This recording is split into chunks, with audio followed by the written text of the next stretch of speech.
Hello students, good morning to all and welcome on your channel Grow Together.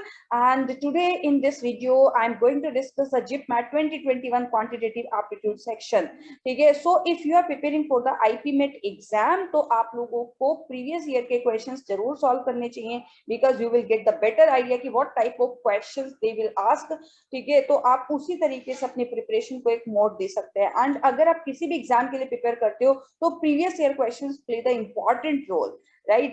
तो हम लोग यहाँ पे देखेंगे, आपको ये वीडियो पूरा एंड तक देखना है. If you are new at this channel so please subscribe and press the notification icon ताकि आपके पास टाइमली नोटिफिकेशन आता रहे न्यू वीडियोस का. ठीक है, आप कोई भी वीडियो मिस ना कर दो, क्योंकि कई बार ऐसा होता है कि मैं नोटिफिकेशन वगैरह वहाँ पे कुछ इंपॉर्टेंट नोटिफिकेशंस होते हैं regarding the colleges, regarding the exams, वो वहाँ पे अपलोड करती हूँ. तो आपको वहाँ पे डिले ना हो जाए और आप कोई इंपॉर्टेंट इन्फॉर्मेशन मिस ना कर दो, इसलिए नोटिफिकेशन आइकन को भी प्रेस कीजिए एंड लाइक दिस वीडियो अगर आपको अच्छी लगती है तो. ठीक है, चलिए तो यहाँ पे स्टार्ट करते हैं बच्चे. बिकॉज यू नो कि जिपमैट स्टार्टेड आईपी में, मतलब I am Bodh Gaya and IIM Jammu started the programme IPM programme in 2021. तो वो एक कंबाइंड आपका एंट्रेंस टेस्ट लेते हैं जिपमैट. तो उसका हम क्वेश्चन पेपर देखेंगे. जिपमैट में अगर आप नए हो, अगर आप नए अपनी आईपीएम जर्नी को स्टार्ट करने वाले हो, तो मैंने जिपमैट पे ऑलरेडी 2-3 वीडियोस बनाई हुई है. What are the eligibility criteria, fee structure, selection parameter, वो सारी चीजें मैंने डिस्कस की है. तो आप प्लेलिस्ट में जाके चेक कर सकते हो वहां पे, ताकि आपको कोई भी गलत इंफॉर्मेशन ना मिले, आप सही इंफॉर्मेशन के साथ अपनी प्रिपरेशन को स्टार्ट करो. ठीक है, तो चलिए स्टार्ट करते हैं. जिपमैट 2021 question paper solution quant section. तो बच्चे जैसे ही मैंने क्वांट सेक्शन स्टार्ट किया, तो ये है आपके पास में first question. Question number 1, the digit in the unit place of the number represented by. तो आपको यहाँ पे यूनिट प्लेस फाइंड आउट करनी है, और मैं यहाँ पे जब सॉल्व करूंगी तो आपको कंसेप्ट भी बताऊंगी, ताकि आपने अगर वो कंसेप्ट कवर किया है तो आप लोग चेक कर सकते हो कि आपने इस टाइप के क्वेश्चन सॉल्व किए हैं या नहीं. So this is the concept of the cyclicity. Cyclicity का कंसेप्ट है जहां पे हम लोग यूनिट डिजिट फाइंड आउट करते हैं. तो यूनिट डिजिट में बच्चे यहाँ पे 7 ही है, और मुझे पता है कि 7 की जो साइक्लिसिटी है, अगर आपने नंबर सिस्टम किया है अच्छे से तो आपको पता होगा कि 7 की जो साइक्लिसिटी है वो 4 की है. If you didn't cover yet तो प्लीज पहले जाइए, पहले अपना साइक्लिसिटी का नंबर सिस्टम में कंसेप्ट को कवर कीजिए, then attempt this question. Without covering the concept if you are solving the previous year question is totally waste. ठीक है, वो वेस्ट है टाइम भी आपका, क्योंकि अगर आपने कंसेप्ट कवर नहीं किया है. बिकॉज मैं वीडियो में सिर्फ क्वेश्चंस को सॉल्यूशंस वहां पे डिस्कस करने वाले हूँ, राइट. तो हम लोग क्या करेंगे, 7 की साइक्लिसिटी 4 की होती है, तो 95/4 करेंगे. यहाँ पे आपके पास रिमाइंडर आ जाएगा 3, और 58 को अगर हम 4 से डिवाइड करेंगे तो यहाँ पे आपके पास में रिमाइंडर कितना आ जाएगा, यहाँ पे रिमाइंडर आ जाएगा आपके पास में 2. ठीक है, तो आपके पास यहाँ पे रिमाइंडर आया 3, यहाँ पे रिमाइंडर आया 2. तो इसका मतलब है 7 क्यूब में जो यूनिट डिजिट होती है, बिकॉज अगर रिमाइंडर 3 है तो आपको 7 क्यूब के सामने वाली वैल्यू लेनी है, और अगर स्क्वायर है, अगर यहाँ पे रिमाइंडर 2 है तो स्क्वायर के सामने वाली वैल्यू लेनी है, बाकी यहाँ पे कुछ भी वैल्यू है. और जब आप इसको सब्ट्रैक्ट करोगे तो 13 - 9 इज 4 आ जाएगा. तो आपका option number B will be the correct answer. अब देखो, पहले तो मैं अगर इसको बहुत फास्ट अप्रोच से करूं तो हम कैसे करेंगे, बिकॉज मुझे पता है बच्चे 7 की साइक्लिसिटी 4 की होती है. 95/4 रिमाइंडर बनेगा आपके पास 3, दैट मीन्स 7 क्यूब के सामने वाली वैल्यू, एंड 7 क्यूब के सामने वाली वैल्यू आती है 3. 58 को अगर आप 4 से डिवाइड करोगे रिमाइंडर आएगा 2. रिमाइंडर 2 का मतलब है 7 स्क्वायर के सामने वाली वैल्यू, दैट इज 9. आप जब यहाँ पे सब्ट्रैक्ट करोगे तो यहाँ पर भी कुछ वैल्यूज होंगी, आपने यहाँ से बोरो किया है, तो 13 - 9 इज 4 आपका करेक्ट आंसर हो जाएगा, राइट. आपको ये सॉल्यूशन तभी समझ में आएगा अगर आपने cyclicity, that means to find out the unit digit वाला कंसेप्ट अगर आपने कवर किया हुआ है. तो प्लीज आपने देख लिया कि जिपमैट में आपको क्वेश्चन पूछा गया है यूनिट डिजिट से, तो आप इस वाले कंसेप्ट को अच्छे से कवर कीजिए, राइट. चलो तो नेक्स्ट क्वेश्चन पे चलते हैं. नेक्स्ट क्वेश्चन है हमारे पास में, you need to find out the HCF of the fraction. तो बच्चे अगर आपको नहीं पता है तो HCF ऑफ फ्रैक्शन क्या होता है, तो HCF ऑफ फ्रैक्शन है आपके पास में HCF of the numerator, numerator का HCF divided by LCM of denominator, right. अगर आपको LCM फाइंड आउट करना हो फ्रैक्शन का तो LCM ऑफ न्यूमरेटर हो जाएगा, HCF ऑफ डिनोमिनेटर हो जाएगा. बट यहाँ पे आपको HCF फाइंड आउट करना है तो HCF में HCF ऑफ द न्यूमरेटर 9, 12, 18, 21 का HCF एंड LCM हमें फाइंड आउट करना है 10, 25, 35 एंड 40 का। बिकॉज अब देखो HCF क्या होता है, highest common factor, that means you need to find out a number which can divide your number. तो आपको एक ऐसा नंबर फाइंड आउट करना है जो इन चारों वैल्यू में कॉमन हो, और I can say which can divide all these 4 number. तो this is 3 into 3, this is 3 into 4, this is 3 into 6, this is 3 into 7। तो इन चारों ही नंबर में आपके पास 3 कॉमन है, हाईएस्ट कॉमन फैक्टर इन चारों में 3 है। अगर हम यहाँ पे एलसीएम की बात करें, एलसीएम आपके पास एक वो नंबर होता है जो आपका डिविजिबल हो जाए by the given number. LCM is a number, the smallest number which is divisible by all the given numbers. That means आपको यहाँ पे फाइंड आउट करना है। अब देखो मुझे एक चीज तो समझ में आ गई कि मेरे पास ये ऑप्शन तो नहीं होगा, ये ऑप्शन भी नहीं होगा, क्योंकि न्यूमरेटर में आपके पास 3 होना चाहिए, और आप अगर स्मार्टली क्वेश्चन सॉल्व करते हो तो आपके पास में एलसीएम अगर आप फाइंड आउट करोगे तो 5 तो नहीं आ सकता। That means option number A भी आपका इनकरेक्ट है। तो option number D, you need not to find out the correct answer कि आपके पास एग्जैक्टली आंसर क्या आएगा, जस्ट वर्क स्मार्ट करो यहाँ पे, ठीक है। जैसे ही मैंने HCF फाइंड आउट किया, because HCF of fraction, HCF of numerator divided by LCM of denominator, जब आप न्यूमरेटर का HCF फाइंड आउट करोगे तो 3 आएगा, तो बी एंड सी ऑप्शन तो आपके वैसे ही कैंसिल आउट हो गए। अब आपको डिनोमिनेटर का LCM फाइंड आउट करना है। तो डिनोमिनेटर का LCM मतलब एक ऐसा number which is divisible by 10, 25, 35 and 40, तो 5 तो नहीं हो सकता, राइट। तो ये ऑप्शन भी कैंसिल, तो ऑप्शन नंबर डी आपका करेक्ट आंसर हो जाएगा। बट स्टिल अगर आपको यहाँ पे HCF फाइंड आउट करना है तो आप कैसे करेंगे, इन सारी वैल्यूज में बच्चे 5 कॉमन है, तो 5 into 2, 5 into 5, 5 into 7 और 5 into 8। अब आप 2 and 8 का LCM लेंगे तो 8 आ जाएगा, 5 and 7 का 5 into 7 आ जाएगा। तो 5 into 5 is 25, into 8 200, into 7 1400।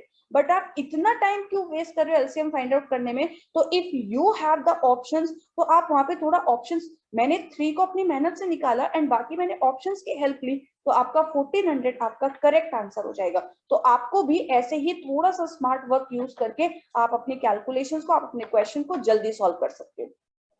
Now question number 3, अब देखो बच्चे क्वेश्चन नंबर 3 में आपको दिया है this is 25.732 square minus test. अब आपके पास 4 ऑप्शंस हैं, लेकिन चारों ही ऑप्शन सेम है, बस डिफरेंस कहाँ पे है, डिफरेंस आपके पास पॉइंट में है। यहाँ पर 4 पॉइंट है, यहाँ पे 41 पॉइंट है, यहाँ पे 414 पॉइंट है और यहाँ पे 4146 पॉइंट है। यहाँ भी हम थोड़ा स्मार्ट वर्क करेंगे। Ma'am this is A square minus B square, yes मेरे बच्चे, तो a minus B A plus B. अगर मैं थोड़ी देर के लिए 0.732 और 0.732 को इग्नोर भी करूं तो क्या इतना बड़ा डिफरेंस हो जाएगा? क्या मैं इसको 25 स्क्वायर माइनस 15 स्क्वायर से एक बार चेक करती हूँ तो 25, तो क्या जाएगा 25 minus 15 and 25 plus 15, 25 plus 15 40 and 25 minus 15 हो जाएगा 10। दैट मीन्स 400 से तो आपका आंसर थोड़ा ही बड़ा आएगा, बहुत ज्यादा बड़ा आंसर नहीं आएगा, क्योंकि ये 40 है ये 10 है, तो 400 के आसपास आएगा। एंड 400 के आसपास सिर्फ आपके पास एक ही ऑप्शन है बच्चे, 0.732 और 0.732 1000 में आंसर नहीं लेके जा सकते, बिकॉज अगर मैंने 25 को अप्रोक्सीमेट 25 ही लिया एंड 15.732 को अप्रोक्सीमेट 15 लिया, तो मेरे पास में ये वैल्यू अप्रोक्सीमेट 400 आई। That means option number C will be the correct answer.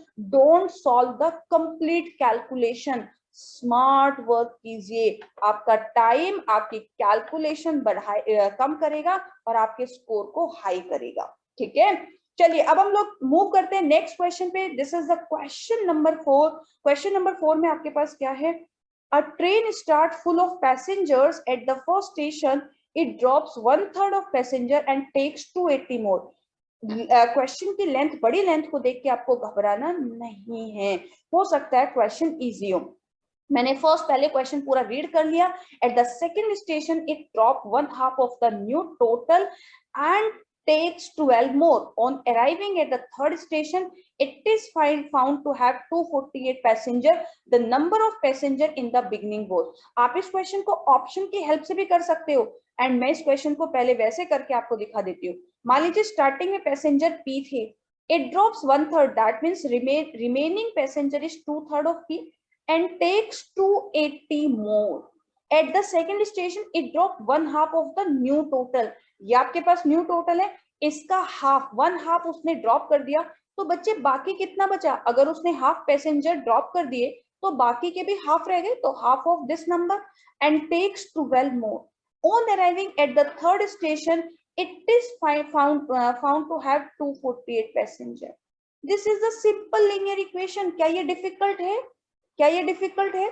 Starting में मान लीजिए पैसेंजर थे P, उसने 1/3 ड्रॉप किए तो 2/3 बचे, 280 उसने ऐड कर दिया, फिर उसने half of the passenger drop किए, तो बचे हुए रिमेनिंग पैसेंजर भी तो half of the new total होंगे, प्लस 12 किया and now the passenger is 248। बस सॉल्व कीजिए, 12 यहाँ पे माइनस हो जाएगा तो ये बनेगा 236, हाफ ऑफ दिस नंबर। ठीक है, हाफ ऑफ दिस नंबर। जब आप एग्जाम में सॉल्व कर रहे तो आप पूरा पूरा मत लिखिए, उसको स्मार्टली सॉल्व करो। तो 2 into इधर लेके जाएंगे तो ये हो जाएगा 472 एंड 2/3 ऑफ P 280 और इधर माइनस कर दीजिए एक ही स्टेप में, तो यहाँ पे हो जाएगा आपके पास 192। ठीक है, तो P की वैल्यू 2 से इसको कैंसिल आउट करोगे, 2 9 एंड 6, तो P की वैल्यू हो जाएगी 96 into 3, तो 96 into 3 अगर आप यहाँ पे करते हो तो आपके पास आंसर आ जाएगा 288।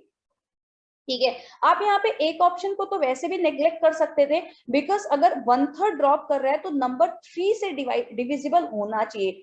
8 + 6 14, ये ऑप्शन तो हो ही नहीं सकता था। ठीक है, बाकी तीनों ही ऑप्शन 3 से डिविजिबल थे आपके पास में, but this is a simple approach है, कोई जरूरत नहीं है ऑप्शन से जाने की, क्योंकि यहाँ पे आपको हो सकता है डी ऑप्शन राइट होता। ठीक है, तो आप सिंपल कीजिए कि अगर 1/3 निकला है तो 2/3 of the passenger are remaining, plus 280 into 1/2 बाकी है, plus 12 equal to 248। This is the simple level of the linear equation, आप इसे आराम से सॉल्व कर सकते हो। तो आपका आंसर बना यहाँ पे 288। Now move on the question number 5। This is the बहुत प्यारा सा सिंपल सा क्वेश्चन है एंड यहाँ पे आपका कंसेप्ट लगेगा कॉन्जुगेट फैक्टर का। ठीक है, कॉन्जुगेट फैक्टर बच्चे यहाँ पे √9 माइनस √8 है, अगर मैं न्यूमरेटर में √9 प्लस √8 से मल्टीप्लाई कर लेती हूँ, मैं आपको सिर्फ एक वैल्यू में ये चीज करके बताऊंगी, बाकी में हम लोग डायरेक्टली लिखेंगे।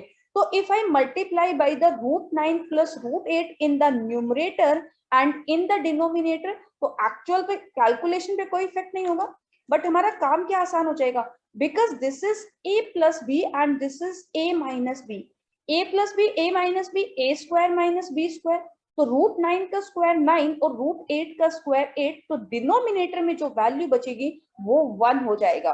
तो एक्चुअली में जो आपके पास पार्ट है फर्स्ट वाला, ये बनेगा √9 plus √8 divided by 1, because a plus B a minus B से a square minus b square क्या, ये वैल्यू 1 हो गई।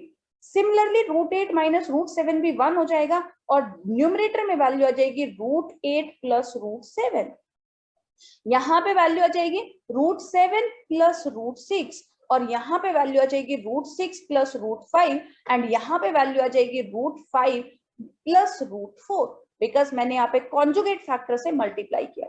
अब देखो, जब आपने इसको ऐसे लिखा तो मैंने तो दूसरे स्टेप में इसलिए लिखा है ताकि आप लोगों को एग्जैक्टली प्लस माइनस में कोई कंफ्यूजन ना हो। ठीक है, आपको प्लस माइनस में कोई कंफ्यूजन हो, that's I right one another step. आप एक ही स्टेप में ये वैल्यू को परफॉर्म कर सकते हो। अब आप देखिए, √8 कैंसिल, √7 कैंसिल, √6 कैंसिल, √5 कैंसिल, तो आपके पास बचा √9 प्लस √4, √9 इज 3 एंड √4 इज 2, तो आपका आंसर आ जाएगा यहाँ पे 5। ठीक है, यहाँ पे आपके पास आंसर आ जाएगा 5। कोई भी बच्चा ये गलती नहीं करेगा, ये नहीं पूछेगा कि मैम √9 प्लस माइनस 3 आ सकता है। बच्चे, अगर आपके पास में x स्क्वायर इक्वल टू 9 है तो x की वैल्यू प्लस माइनस 3 आएगी, बट अगर आपको ऑलरेडी x इक्वल टू √9 दिया है तो यहाँ पे सिर्फ प्लस 3 आएगा, because this is the quadratic form. यहाँ पे आपको दो रिजल्ट मिलेंगे, plus and minus, and this is the simpler form, तो यहाँ पे आपको डायरेक्टली सिर्फ एक पॉजिटिव वैल्यू मिलेगी। राइट, तो this was the simpler side question. JIPMAT 2021 में एक्चुअली क्वेश्चन पेपर बहुत डिफिकल्ट नहीं था। वी आर एक्सपेक्टिंग कि 2022 में they can increase little bit, की थोड़ा सा, ज्यादा नहीं, थोड़ा सा लेवल वो अप कर सकते हैं, लेकिन बहुत ज्यादा अप नहीं करेंगे। तो आपको अच्छे से प्रैक्टिस करते हुए चलना है। ठीक है, तो हम अर्थमेटिक के क्वेश्चन सॉल्व कर रहे हैं, नंबर सिस्टम के क्वेश्चंस पूछे गए, अलजेब्रा के क्वेश्चंस पूछे गए हैं, ज्योमेट्री के क्वेश्चंस पूछे गए हैं, और आपका पीएनसी प्रोबेबिलिटी से भी देखेंगे क्वेश्चन पूछे हैं कि नहीं। तो यहाँ तक मैंने क्वेश्चन नंबर 5 तक डिस्कस किया। in the next video, I will discuss question number 6 to 10. Okay, so stay tuned. Thank you so much, guys. Bye bye. Take care.